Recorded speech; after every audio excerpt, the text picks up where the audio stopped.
With Broden Kelly. It is Monday, the 30th of March. Everyone relax. This is Two Guys, One Cup, an AFL adjacent podcast. I am Charlie Clausen, and in my continuing efforts to reassemble the Footy with Broden Kelly, member by member, we're welcoming Marnie Vinall to the show. How are you?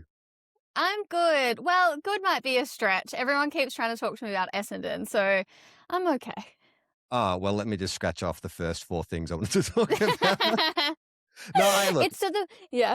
I am fascinated by this because, Mhm. you and I have exchanged messages over Instagram and stuff, a sort of polite teasing of each other's teams over the years. And I've sort of arrived at a kind of awakening in the last, I don't know, couple of years where growing up, I'm a bit older than you, growing up in the 80s when the Dons and Carlton were the big, powerful clubs, and being a Saints supporter, we were this lowly club that constantly had the crap kicked out of them.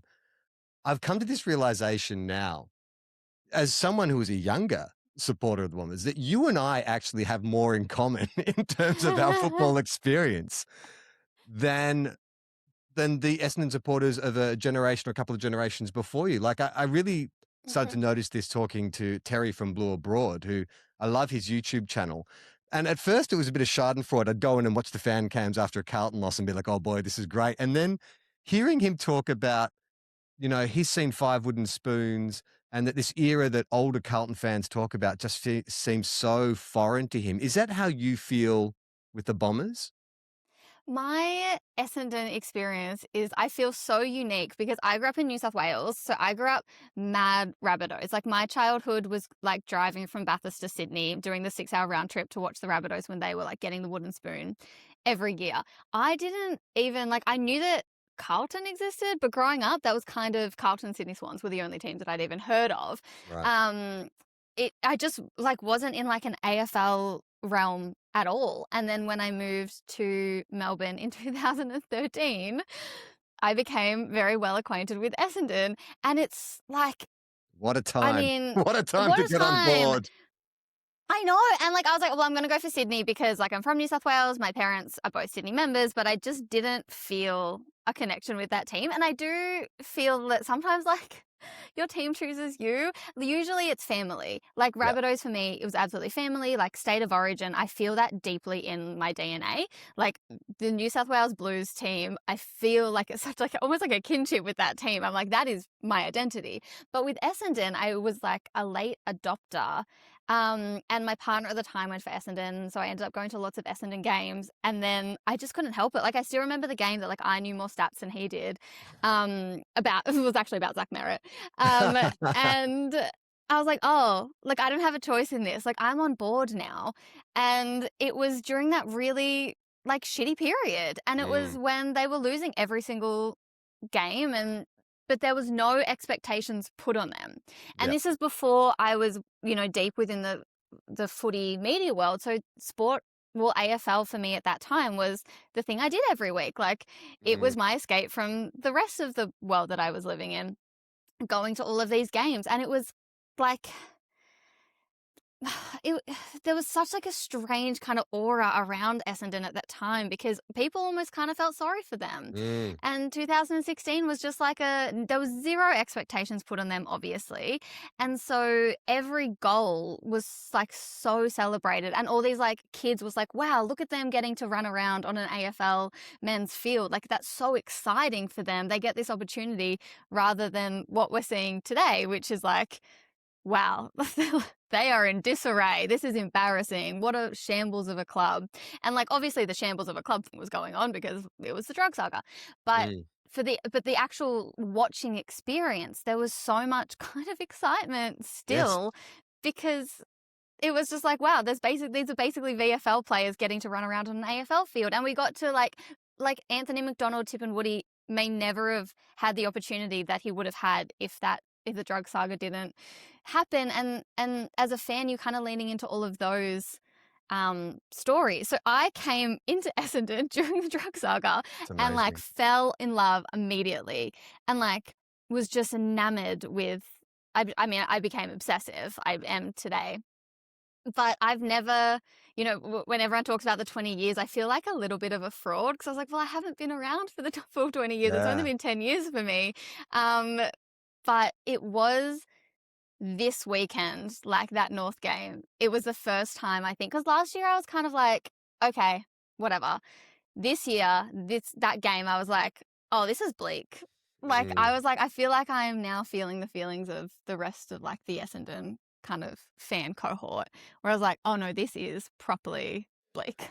Well, I guess the first time around, coming into 2016, it's sort of out of their control. It's something sort of Mm, unprecedented in a way. And you're right. Like I do remember, like, obviously there was a lot of discussion around James Hird and the responsibility of the club. And um, if you read Mick Warner's book, it's like it's very interesting to take on like the AFL's role in wanting to move on from that as quickly as mm, possible.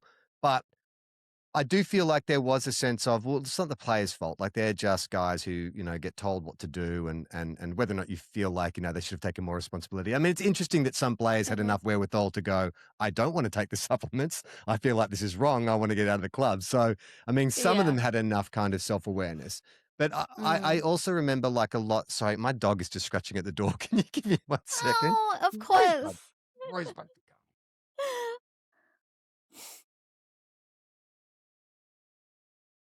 Sorry, she always gets like that when we talk about the Bombers. She's like, I've heard enough. I've heard enough. I don't want to hear about James Hird should be coaching still. Oh my God, Um, same. but there was this sense that, okay, so they've had this unprecedented thing happen. And then I remember like there was a spate, like there was Dodoro was considered a Mm, genius for a while because remember you started getting all mm, these kind of great trades in and high draft picks, and there was a lot of positivity. I remember Will and I on this show talking about, the Bombers, like talk about what a way to bounce back from that scandal. But now, yeah. sort of 10 years on from it, like I don't know that they did. And I'm always fascinated by this concept of like a club's culture. Like, what is the culture Mm, of a club? How come yeah. Hawthorn have just maintained this level of success for so long? Geelong, even West Coast, like they seem to have weathered the storm and have turned a corner, and it comes down to this culture. And then St Kilda, conversely, has this apparently terrible culture where we just don't know how to win. And I've always felt like it's so amorphous and strange because you have different players and different administrations, but it does feel like something happened to the heart of Mm, the Bombers that they just have not reckoned with or have not moved through.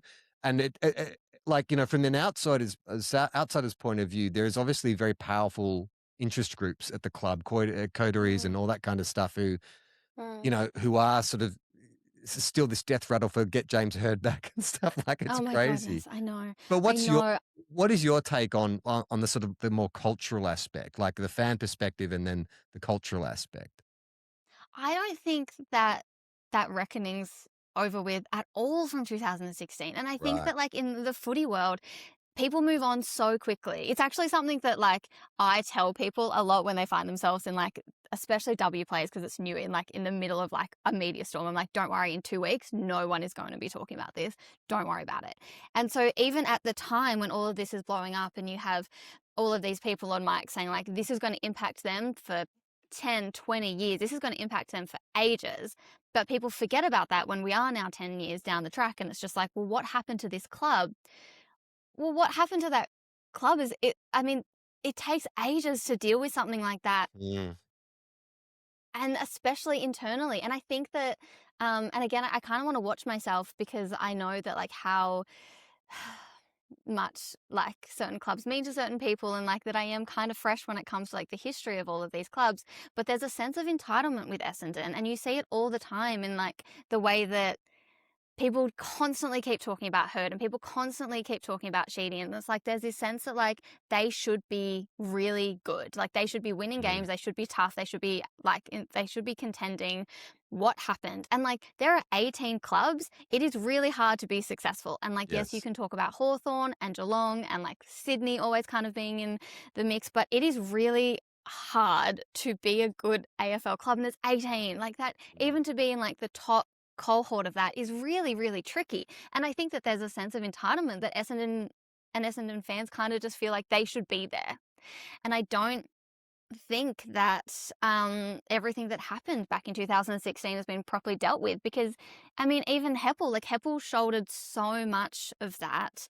I mean, his whole like kind of career was just like shouldering all of that.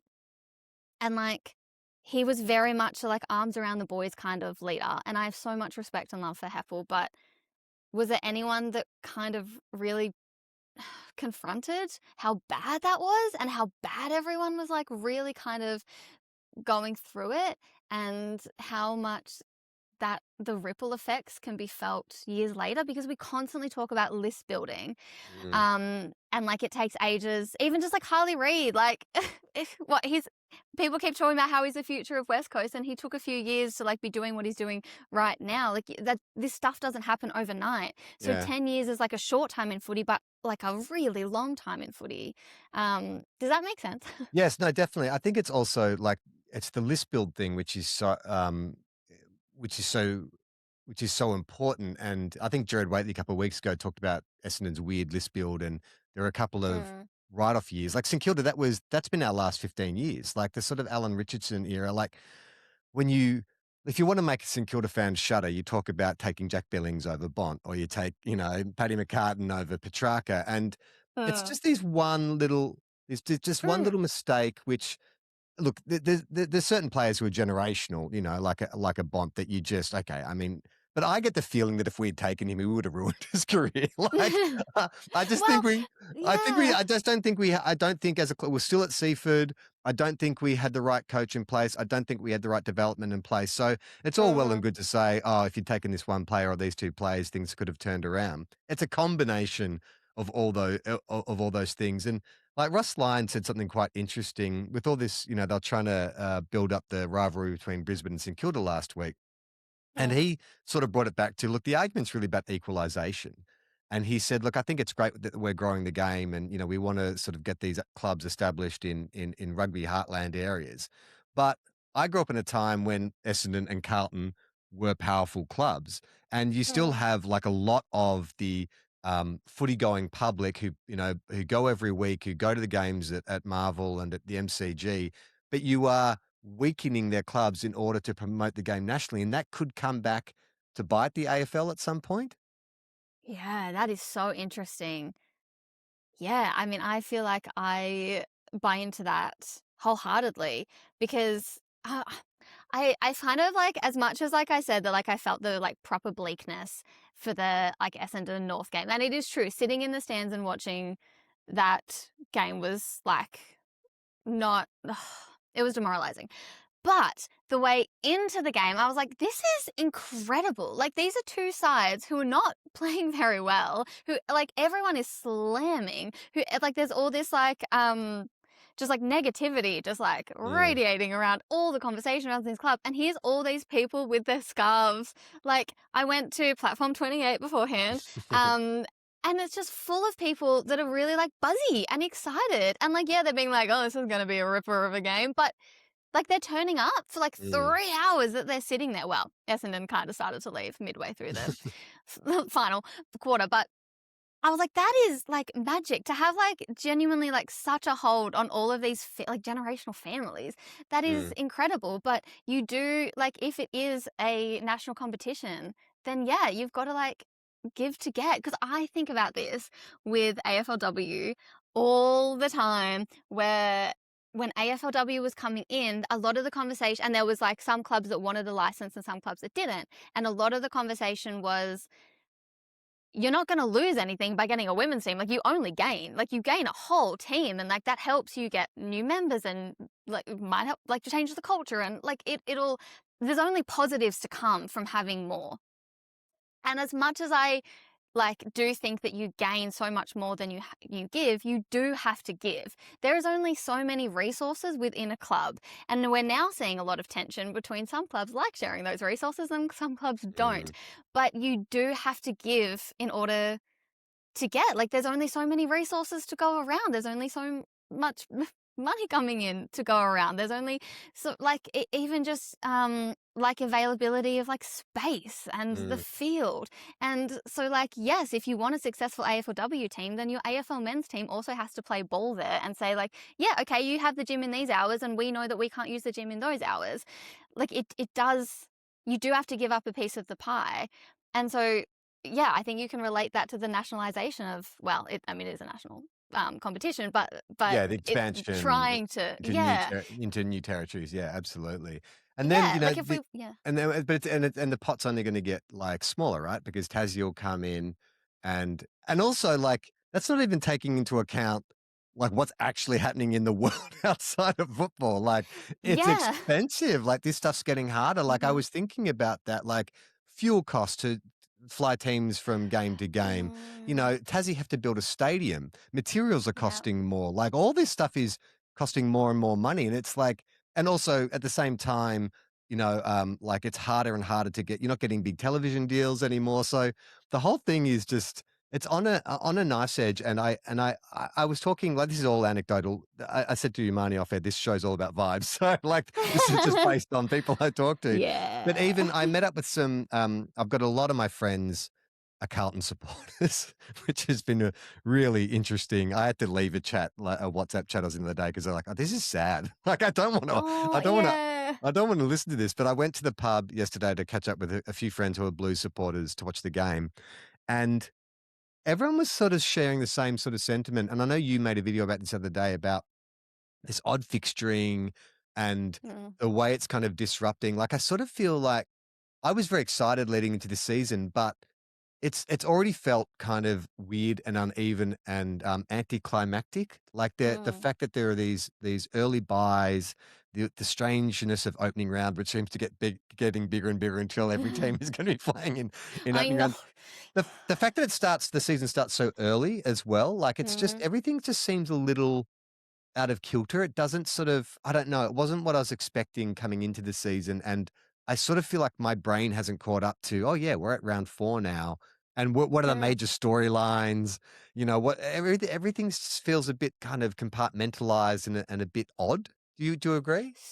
So odd and so kind of flat. Like it is Mm, missing that real excitement. And I I do think the AFL is kind of being a little bit greedy, being like, yeah, let's start it earlier. Let's chuck in a wild card round. And it's like what makes like more isn't always better. And in this case, I think we're really seeing that with opening round where like the crowds and also the pricing was a bit more than I think that it should have been.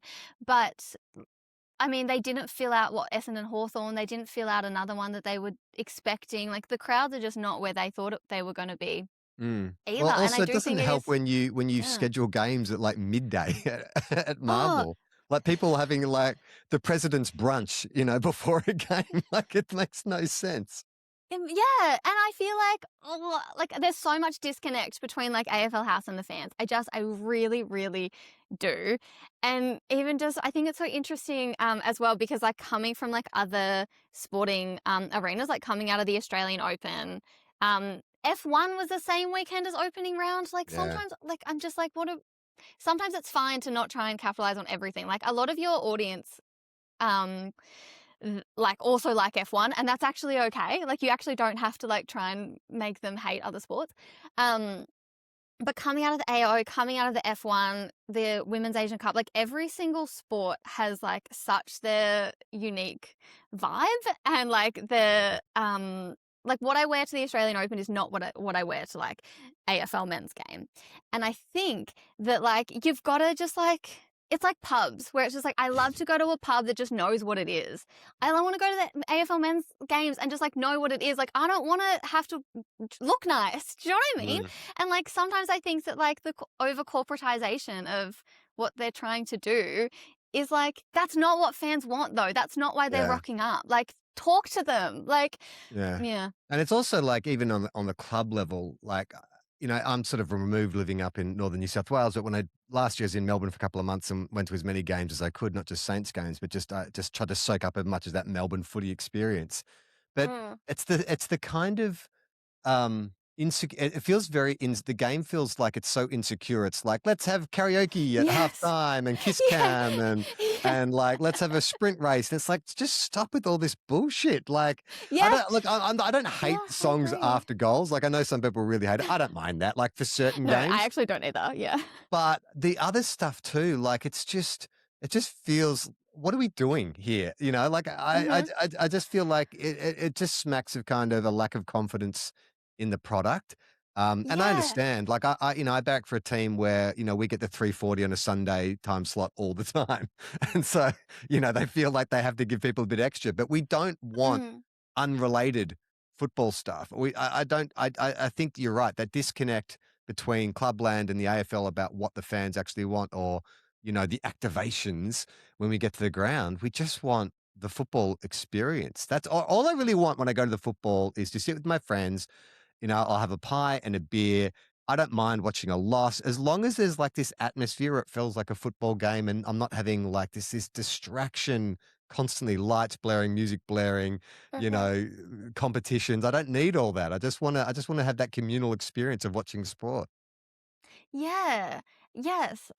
It was so interesting, like watching like Todd Goldstein's what's it called? Like acknowledgement? Don't know the actual word, but like when, everyone's being like, yay, we love this person who has served both of these clubs, and it was really nice. And it was just like, yeah, because like that you could feel the energy That was a at footy like thing. Docklands. That was Yeah. a footy thing. That was a footy Yeah. thing. And then like at the same time, my feed's full of like, oh, I don't wanna ever slam like actual people, but just like the culture, but like certain influencers at a like branded event Mm. that were literally posting up being like, don't even know what the score is, but yay. And I was like, no, No. like that's not this. Like that's not also just like setting women back, but it's just like, no, like the thing that makes AFL so enjoyable to watch and be a fan of is the footy. Like it's Mm. actually just the footy. Yeah, I think about this with the women's game all the time, where I'm just like, stop, like, stop trying to be, um, oh goodness, how do I like word this? Like, I get really annoyed with the marketing of AFLW because it's just like, stop trying to be like, wow, look at them inspiring the next generation. And it's like, Mm. we did that in season 1. We don't have to do that in season 10. Sometimes I'm just like, my favorite, like the fans' favorite parts of last season, there was this particular moment where Kate Hoare tackled Emily Marinoff, and the whole crowd were like, and immediately we're like trying to get it on our phones to get like replays. And Kate McCarthy made a video about it immediately, and it was just like that moment. And like all the fans were like, that is our favorite thing that's happened all year. Yeah. But do you think AFL House like did anything about that particular moment? No, they just did like the kids in the crowd. Like, yeah. Yeah. Well, I think that's what happens with kind of like the corporatization of sport, right? Is like they Mm, want to, it's like the lowest risk promotion. Like, what do we know is the message that sells? It's probably been market researched. This is what the sponsors feel happy getting behind. yeah. Maybe a tackle will be considered too violent, or something like that. Like, I guarantee there'd be some kind of like straw polling going around before they put anything out. But I think that's where we're at now. And not only that, but then the sort of men's competition now feels quite unbalanced in terms of the really good teams are really good. None Mm. of them played on the weekend, mind you. Yeah. But that was another weird hollow feeling, right? Like the match of the round, Mm, essentially, like leading into the game, was the Bombers versus North for the mm, opposite reasons that a game is normally match of the round. And then mm. there were some really good games. Like I thought the West Coast Port game was really exciting. Like, for a couple of reasons. I mean, it's just a West Coast back. Like it didn't feel like they've been in jail for long enough for me. 2 years ago, we're talking about they're one of the Mm, most historically terrible teams going around, like in terms of their winning quarters and scores and all that kind of stuff. And now they just look yeah. re-energized. Harley, like you said, he's got Mhm. through that kind of the growing pains and looks like a genuine leader now, and has that sort of plays with that Zach Butters aggression. And then little skinny Dersmer comes in and is I like know. Connor Rosie to his Zach Butters, is all class and silk. And I'm like, I Mhm. was watching that game going, oh, this is good. Like, I know Port have got their own struggles, and who knows what they'll end by the end of the year, but you look at that and you go, okay. Oh, because the one thing I've really loved or really admired is the way West Coast fans have rocked up through the last 5 years. Like, it's Yeah. it's still like it's something insane, like a 20-year waiting list to be a Yeah. member or get a seat or whatever it is, like the reserve seating at Optus Stadium. But they show up, and now I think they're getting that reward, and it just goes to show, doesn't it? We talked earlier about like the drafting, how important that is. Just Mm. getting those number one picks right because they've got two, and look, it's early days, but they both look great, and they look like a really good combination. And they like look like they're having fun. Like I Yes. genuinely think sometimes footy is really simple. And like if you look at the teams, like one of the reasons I think Hawthorn was able to like shoot back up the ladder so quickly under Sam Mitchell is because they look like they want to be out there. Like Yeah. they're having so much fun. And you can see that at West Coast now. Like they are genuinely excited to be on the field and having a crack. And even just like, oh, I can't remember how much they were down by in the first quarter, but well, it was like 30 something, maybe 40 something. Mm, And I was like, oh, this could be a tough slog. But like, they wanted to play through it. yeah. I And think like, being a Durden was Western looking, yeah. Australian footballer must be the best because you live in one of the most beautiful parts Yeah. of the world. You get to play football for a living. You are basically royalty. Like you're probably not paying Yeah. for a coffee anywhere you go. I think that because that whole talk around Harley Reid and should he stay and this massive contract that got put in front of him, and I was Mm, always like he'd be insane to leave now. Like he's still so young.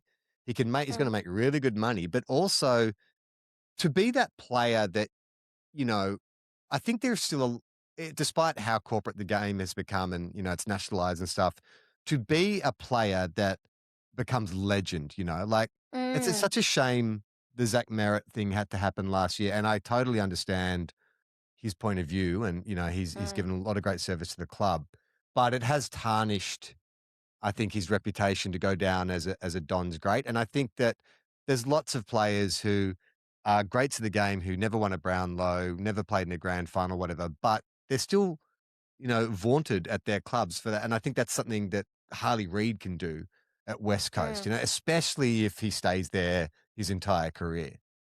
Yeah. I think you're bang on. That's so true.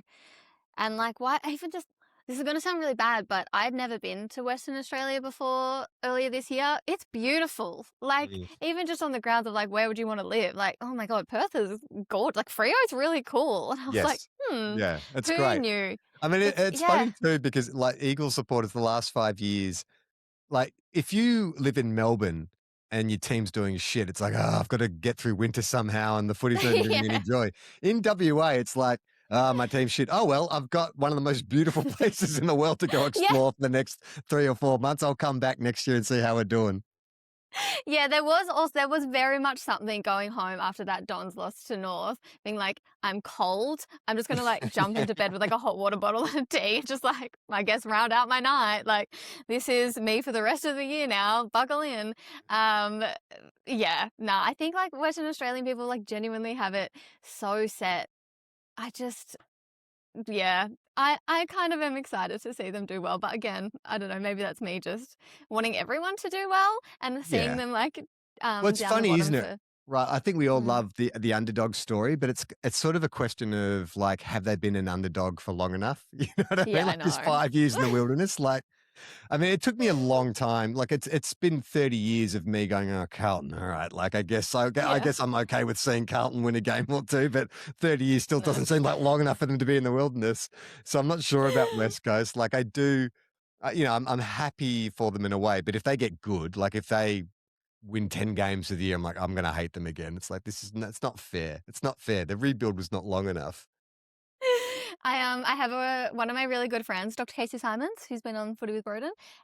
She's such a West Coast person. Like she'll like live react on her Instagram stories to every single game. She's got like the Dom sheet kicking the goal, like above her TV in her home. And it's just like, I think that I've experienced West Coast fandom through her that I'm just like, oh no, I like it feels wholesome to me Mm. because I've experienced through her, but maybe when the rest of the footy world catches up, I'll be like, oh no, I regret wanting this now.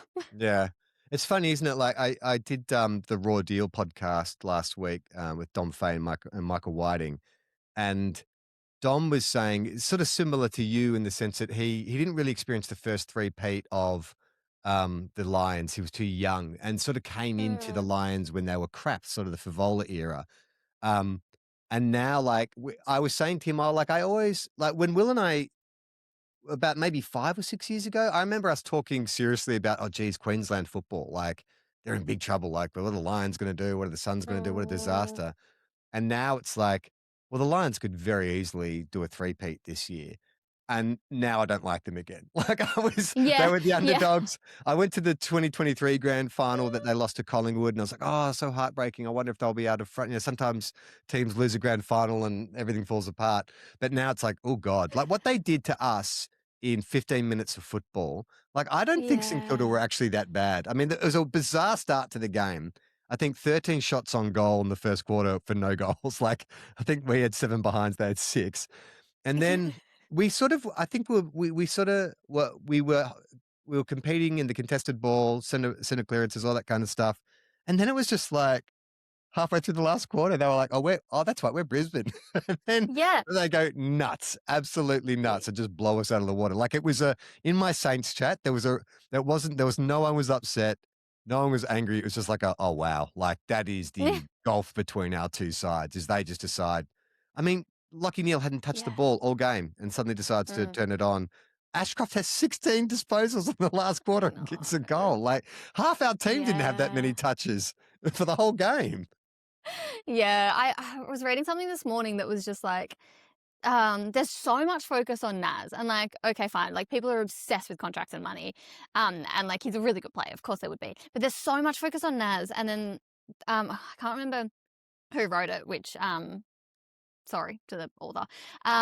But it was just like there's so much focus on Naz for 3 quarters, and then Brisbane went, we actually don't need to tag him. Like, Yeah. we're Brisbane and we know how to win this. And so they were just like, okay, bye. Yeah, exactly. And then, like, Jared Berry, who was tagging him, ends up like getting like 10 possessions himself. It was Yeah. just, yeah. Look, I'm not worried about the Saints. I think that this is the year that we're just trying to work out who we are. But I do Yeah. wonder if there is this kind of like what you just said before about West Coast looking like they're having fun, and Mm.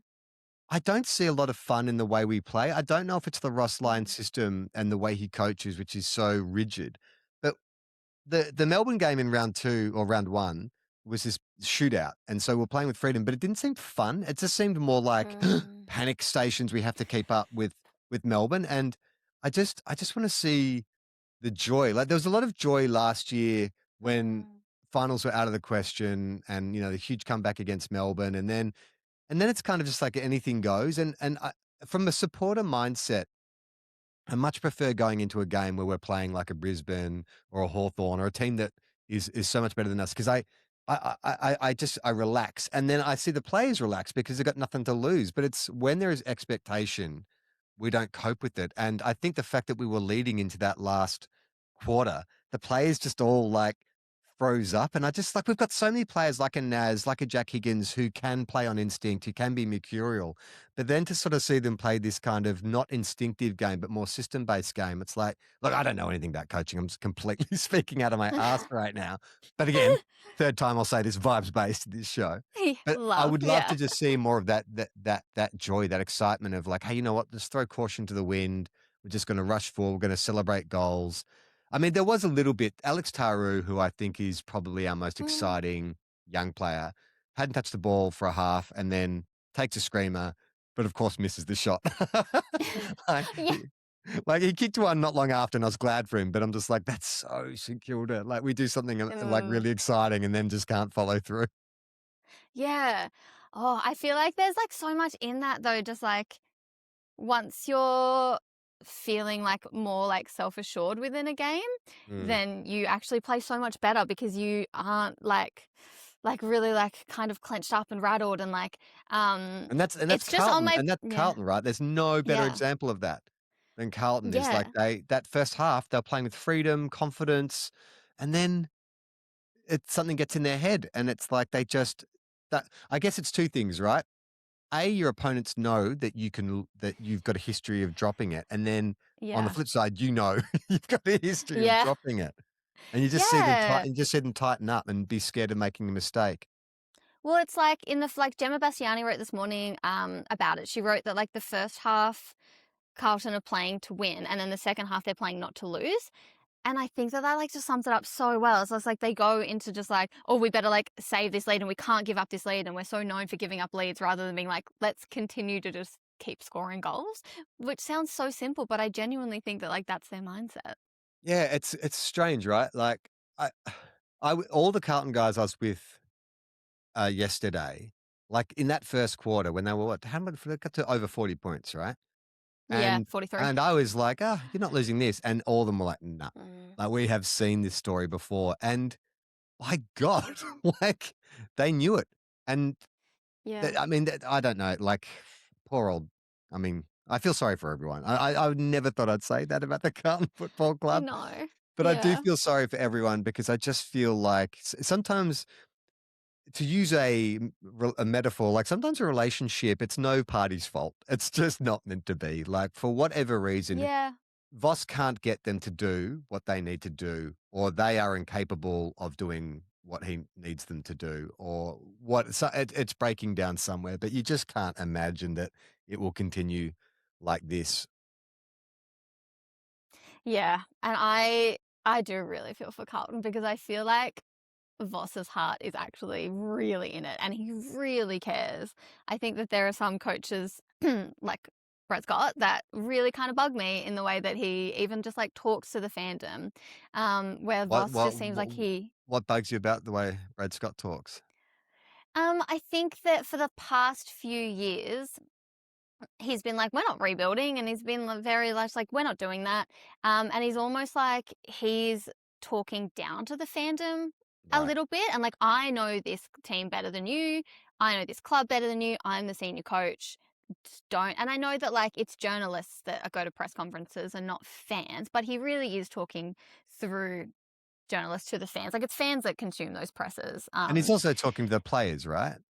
Yes, and he's talking to the players, and it's just like, well, you can't just copy and paste the way you coached at North, and then just put it in like Essendon's format and think that that's going to work and not kind of like even like reckon with where this club is, and the history and like where the players at and where the list is at.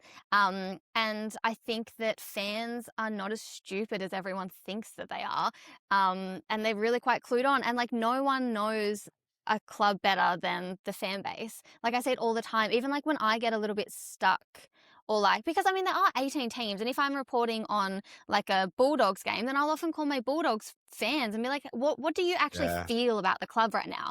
Like, how do you see it? Or even just like if, I'm like, okay, sometimes I'll just call my like Freo mates and being like, who's a player that no one's talking about that the Fremantle fans are obsessed with? Because no one knows better Mm. than those fans. They live and breathe it. And I think for the past few years, Scott has very much been like, it's not about results, it's about systems. And he's been asking the fans to just buy into this patience. And Mm. now we get to this year where it's like, okay, well, we did that patience that you asked, and what? Like, where are Mm. we actually at here? Because it looks like you don't know. We Yeah. can't even see a game plan at this point. None of the players look like they want to be there. So, like, what's the vibes like? And I just feel like it's almost like defensive. Every time he Mhm. asks, he talks, he's kind of like, I know what I'm doing, and even just like the we will all die someday thing. And like, yes, it's a very memeable line to be like, okay. But it's just like that doesn't make me feel very confident that your heart is in it as much as, the Hey the guys, fan look, that's I been know we're going their whole losing lives. games at the moment and it sucks, but guess what? We're all going to be dead and we won't remember any of this. Who cares? It doesn't matter. You're going to die anyway. We're all just worm food. Who cares? Okay. Yeah. And I was kind of like, huh. And I by the don't way, know. before you die, just amend your will to leave some money to the club. Thank you. Good night. I know, yeah. But you know what? Like it didn't feel like he was he's taking responsibility for like how much this sucks for a lot of people, and not just like sucks like it's a bummer to watch your club lose, but sucks in the way that like some people, footy is genuinely their life. And Yeah. like for some people, they go in and day out, and like, oh, not to like be up on my little soapbox, but like cost of living crisis and world is really Yep. hard, and like literally all the news is fucked, and like some people, footy is their escape. And like if you're a head coach and you're getting all of this money and you're just like, well, it's just a job at the end of the day, we're all going to die at the end of the day. I don't think that is actually talking properly on the Guys, same level as I've the got a fans. great idea for the motto for 2026. Hey, we may Yeah. lose, but guess what? We're all going to die. We're You're gonna so die. right. You're so right. Like leading into this season, Mm. like, it's obviously the world's in a terrible place right now. There's so much to worry about. Like my own life, I'm like, oh God, I've got all these things that were just stressing me out. But the one thing I was looking forward to was footy coming back because I'm like, oh, I can just Yeah. switch off. But it's like, and it's not even necessarily a St Kilda thing. It's just like, it's not bringing me the joy it once did because like, Mhm. yeah, I don't know if I'm getting more empathetic as I get older, but you said it, you nailed it before with like it's the fans, it's the people who this is what they live for. And that really came home to me last year when I was watching a lot of the fan cams for different clubs, even after that amazing comeback against Melbourne, Naz's sort of miracle game, the Mm. miracle at Marvel. I jumped on the Melbourne fan cams thing and was watching them talk. And and you sort of realize that that's the shared humanity of us as sport fans, football fans, is Mm. that we we don't want much. We just want like we want to see if we're not going to win, we want an honorable loss. And if we and if we do lose, we want the coach to reassure us that, hey, look, we didn't want this to happen. These are the reasons why, and this is how we're going to go about fixing it. Like just some like real simple things that are going to make us walk away. What I think fans hate, and Ruslan is guilty of this, is when Mm. it's a shitty combative press conference after the game where they just try and Yeah. belittle the journalist or they're evasive or or that they just try and distract from whatever the issue is. And like you say, like we're not idiots. Just tell Yeah. us what went I think wrong we are. and how and Yeah. how and how we can fix it, and then most people can live with that. Like, I think Sam Mitchell was really good, after that sort of shock loss that the Hawks had in round 1 to GWS, and he just came out and said, "Oh, we just got it wrong.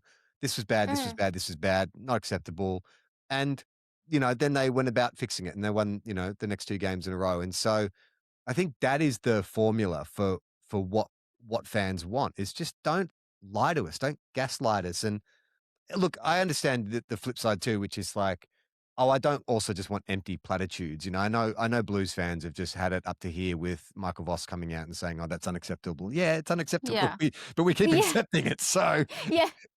so what's going to Yeah. change? Well, even just like, I mean, yeah, I was kind of saying that, like, I do feel like Voss sometimes is good when he talks to fans, but like, actually, yeah, if we look at the last couple of weeks, like Voss, like his press conference over the weekend where he's saying like, um, I think he was asked like, where do you turn this around? Like, where do you actually turn this around? And he's like, well, next week we have another shot. And it's like, that's not what fans want to hear. That's No, so nothingy. That's not an actual answer.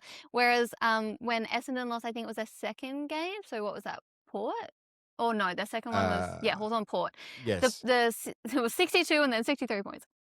The like second one where he really was, I mean, he went pretty hard about how bad they were, and like he talked about like the selfishness that's like crept in mm. to a few of the plays, and I think that, Self protection and whatever. Yeah, yeah, and I think a lot of fans kind of were like, huh, okay, yeah.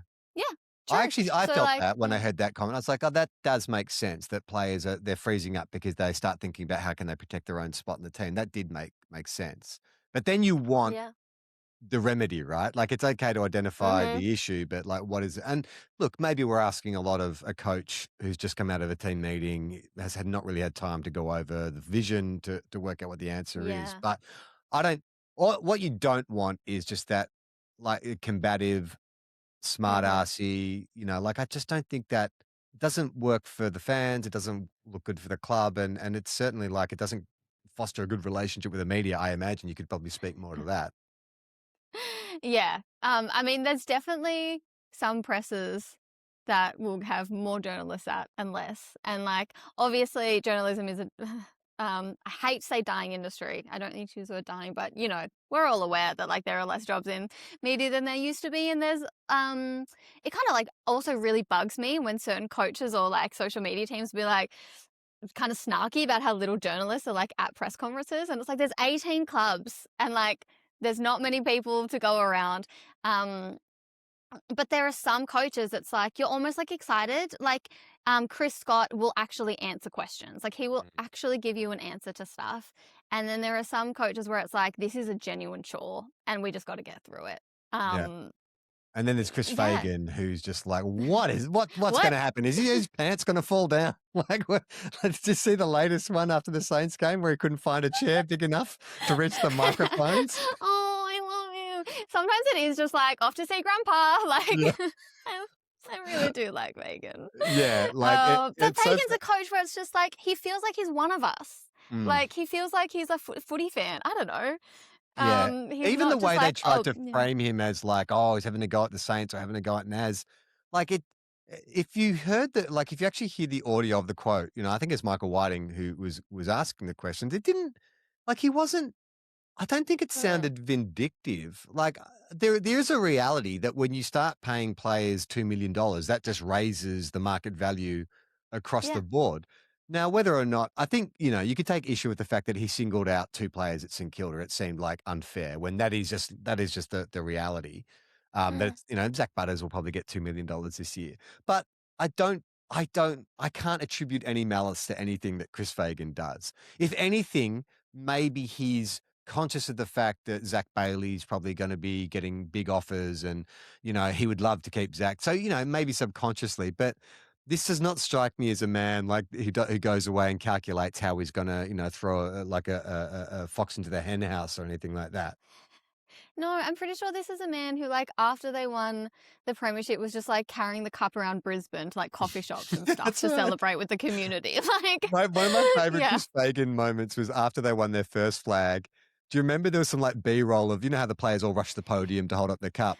And there's just like yeah, a isolated camera on Chris Fagan not knowing where to stand. And so you sort of see yeah. the team photo and you see his little head peeking over the bottom. But then on the isolated camera, you see him sort of awkwardly like, do I move left? Do I move right? Where do I stand?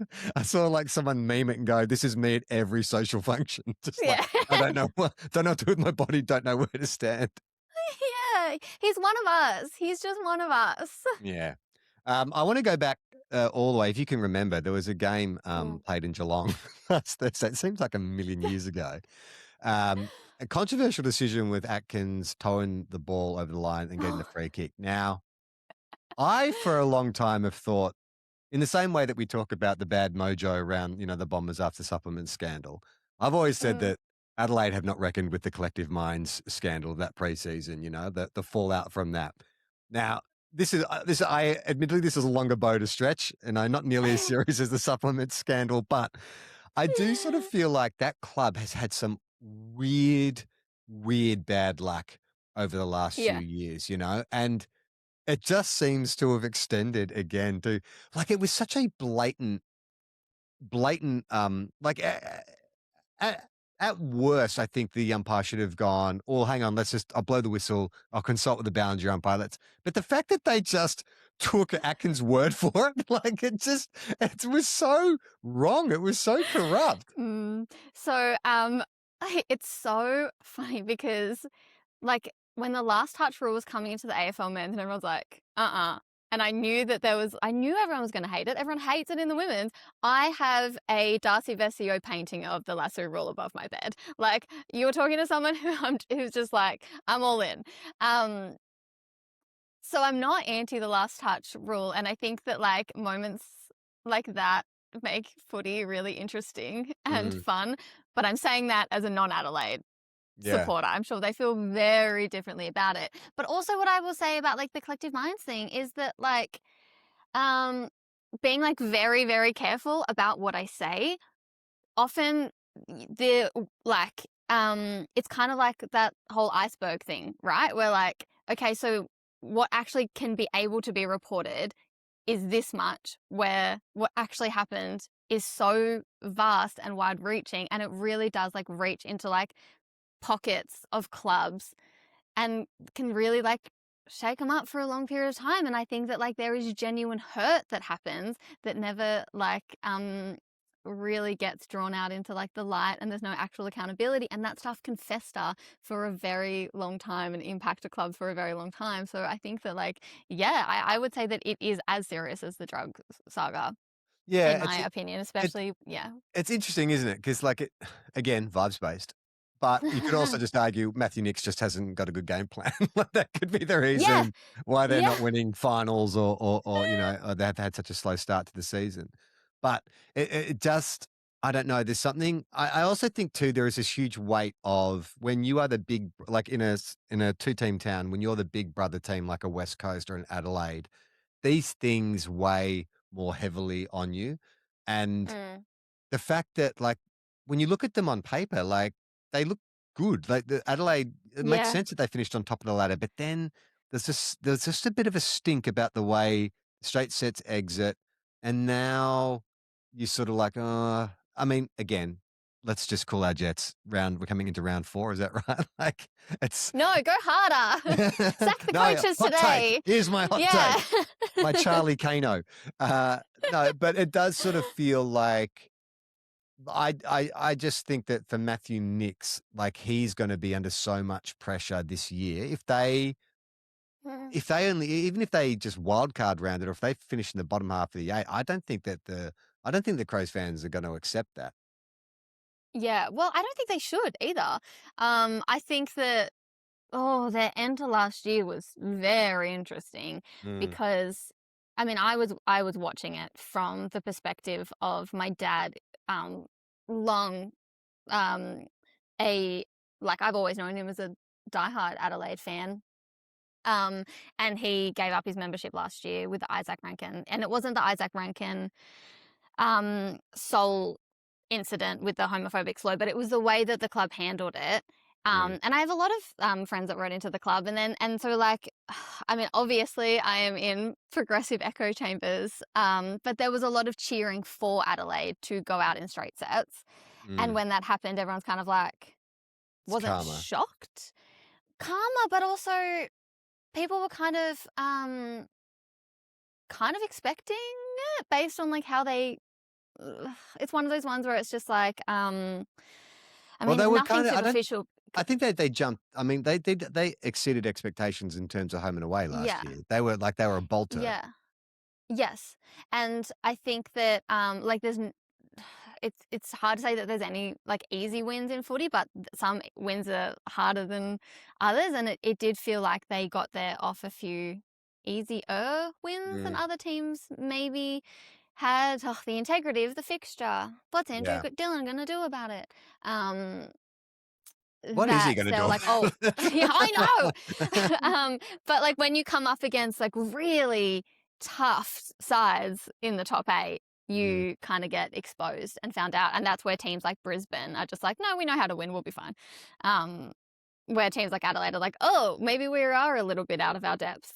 yeah, And aren't as rock solid as we need to be. Mm. it's interesting because when we talk about 2 team towns, like they're on the flip side, you got like Freo, who I love Freo just because I Me feel too. like they're the St Kilda of the West. Just this flaky team that has underachieved. They're so flaky.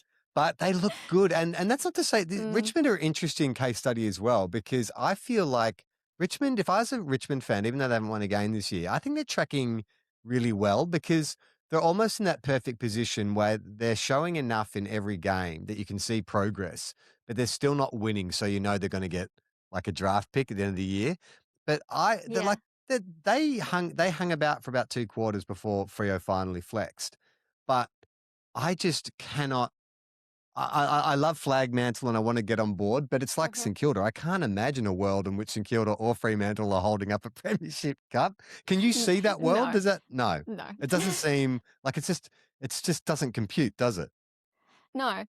Um, ugh, it's But what kind of if like they the Matildas did? at the What if World they? Cup. Like, I just can't see it. Yeah. I'm just like, that just feels like, yeah, I've got lots of hope and optimism, and I love watching them play. And wow, look at all these stars and like these formations. But like, But is what it if they actually? Can I did, actually see Marnie? that Can you happening? imagine? What if flag mantle is not just a myth?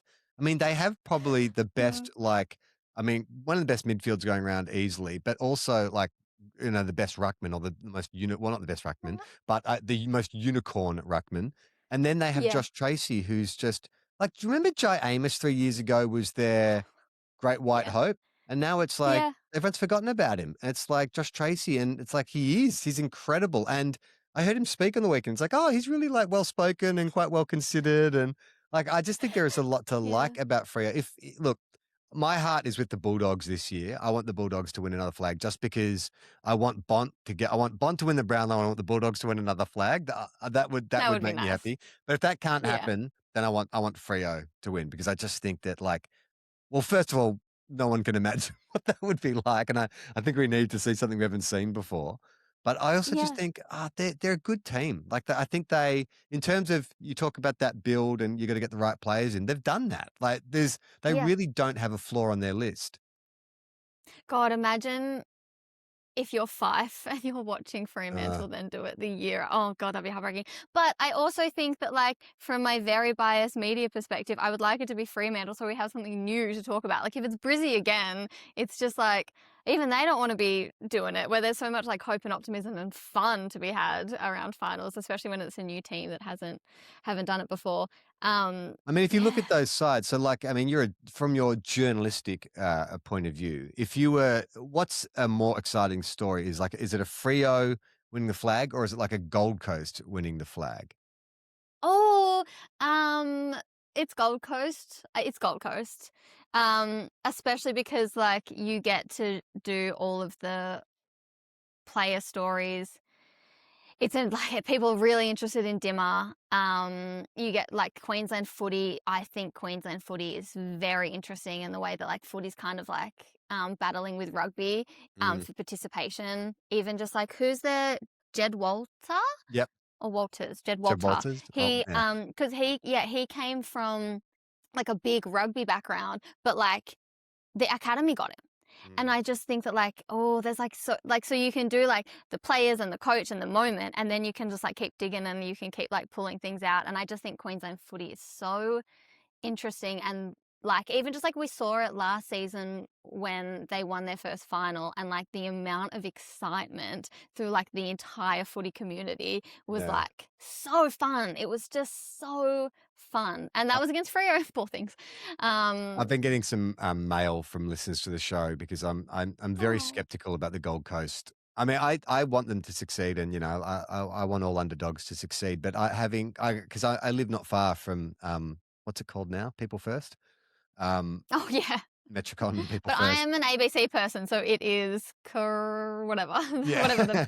it's so annoying having to be always be like Docklands, like what? So, Anyway, yeah. um, uh, and so I'm very skeptical about their numbers and because they've got 30,000 30,000 members. And I was like, oh, Mm. I mean, I would like to know how many of those are pet memberships and corporate memberships and that kind of stuff. But Yeah. it's uh, if you compare them to GWS, like GWS, I think there is a genuine, it's not big, but there is a genuine fandom at GWS. Though I've gone to watch lots of games at the Mm. Beanstalk and those fans that there's either expats from, traditionally AFL state now Giants fans, or there's new fans from the western suburbs who they're educating. But they're all very passionate and they all love the game and they love the Giants. I don't get the same sense when I go to the Yeah. Coast. And so I know I'm going to get a bunch of emails after this episode comes out because there are Yeah. some rusted on fans who are like, hey, no, that's not true. And, we have get Mm. togethers. But the stadium is weird. It's not great to watch football at during the day because the sun gets really high and in your eyes if you're not in the members stand. But it's just, the Gold Coast it's a bit of a weird place for any professional sporting club. Like they just, a lot of codes have tried and failed to get a team up and running. So Mm. it'll be amazing. Like if they actually get a flag there and say they get another 15, 20,000 members and they break the back of, rugby league's hold in southern Queensland. Amazing. Yeah. I'm gonna sound like an old legacy media dickhead and be like, I'm just gonna wait and see, Marnie. I'm not buying what they're selling right now. I think, yeah, all of that is extremely fair. And you might have even switched me over to Fremantle will be more exciting because I think about like the Fremantle fans. Um, and they are like passionate. They are 100%. so intense. That Yeah. that And I feel Haw like they that deserve it. that Hawthorn Freo grand final in 2013, 2014, I can't remember when it was. I went to that. I was lucky enough to go to that grand final as well, and I was shocked by how much purple there was at the stadium. Like Mm. Freo fans show up. It's like we know West Coast fans show up, Yeah. but that makes sense why. The fact that Freo fans show up, I mean, Saints Yeah. fans, we show up too, but not in the same numbers as Freo fans. Like Freo fans are they are another unique breed upon breeds. Like there's some weird the subcultures of fans in Aussie rules, but the Freo ones, like that is a next level. Yes. Yes, I so agree. And I even just like, I kind of would like a bit of a shake up for like AFL media. Oh my God, AFL media as well. That if Freo was really good, it kind of just like, it takes the attention off like, oh my God, we're always going to have to hear about how Essendon are doing. And we're always going to hear about how Collingwood are doing. Where it's like, maybe we can focus a little bit more on like these other clubs that are exciting. Speak of the devil, we've gone the entire episode. Mm. We haven't mentioned Collingwood. That's the only game we didn't talk about. So, yeah, Collingwood beat GWS. Moving on. Yeah, fine. Not again. Marnie, this has been so great. Thank you so much for coming on the show. Oh goodness, thank you for having me. You mentioned that when I asked you to come on, you said like you don't get asked to do the fun pod. So I hope you've had some fun on this one. We did get to some serious topics, but I hope it was mainly fun for you.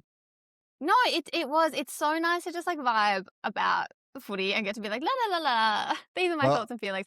Yeah. We used to cover, like in the very first year of doing this show, we would talk about the results. And it's like, there are enough shows that delve into kind of like the data and the results and stuff. Like what fascinates me about football is actually the community aspect of it. I love talking to footy fans about their club, about their teams. And like you said, when you reach out to like a fan and say, who's a player that we don't know about, who's your whipping boy, like all those kind of things, that's the stuff that I love.